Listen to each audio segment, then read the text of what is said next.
Good morning. My name is Duncan Welder. I'm from RISC in Houston, Texas, which is currently all underwater right now. Appreciate being here today. And what we're going to talk about this afternoon is really taking technology and leveraging it to support good instructional techniques.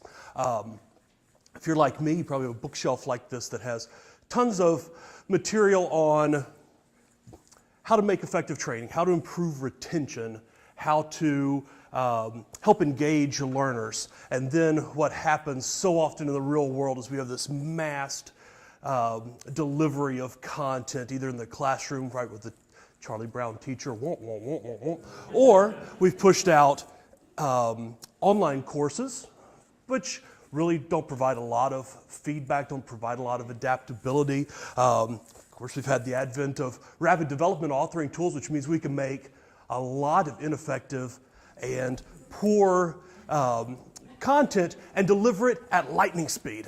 So what we're going to do is take a step back. Now that we have additional advancements in technology like xAPI specifically, and look at some of the ways that xAPI and other technologies like mobile technology now for delivery have opened up doors to take advantage of some of the instructional techniques that we've known have been good for years, if not centuries, right? I mean, we've had learning research for decades and decades that tell us these different techniques, things like engagement and adaptation of training and being able to get people involved and help retention through spaced learning and through the active recall of previously developed content.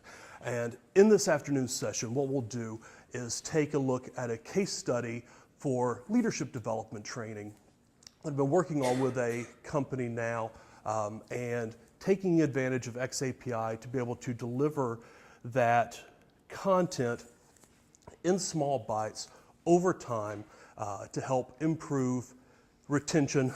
One, because we get some active recall from that previous content that's been delivered out. There's the interleaving of content from one session to the next and adaptation of that training. And we'll look at how xAPI has allowed us to do that now, where we couldn't do it in the past without having a completely separate, standalone, built-for-purpose system. So the real benefit is not that, hey, we've got a new opportunity that we'd never had before. We could have done these things, but it always would have been a custom solution. And now we have something with xAPI that we can now really have more of an interoperable kind of solution that can be applied to multiple organizations without a big cash outlay in moving forward. So that's what we'll be talking about this afternoon, 1:45 here in this big space. I look forward to chatting with you.